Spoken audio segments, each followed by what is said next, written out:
If you're buying your first heat press, stop scrolling, because this one mistake could cost you more time, money, and frustration than you think. Let's talk about the one thing beginners overlook when buying their first machine: workflow. Most people look for the cheapest heat press possible. Totally understandable. You're just starting out, you want to test the waters, you don't want to overspend. But here's the problem. When you buy the cheapest press, you're not saving money. You're buying slowdowns and headaches.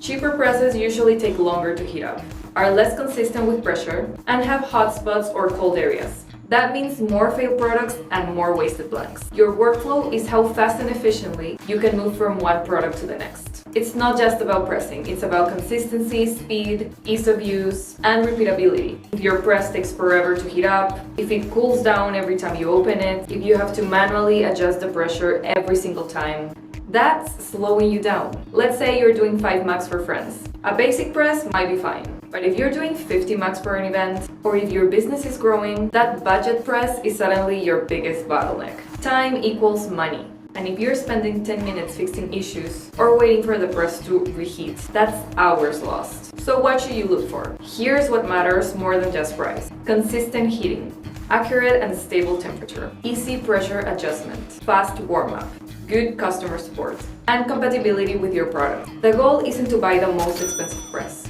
It's to buy the right one for your business and your workflow. So before you click buy now on the cheapest press you see, ask yourself, is this machine going to make my workflow easier or harder?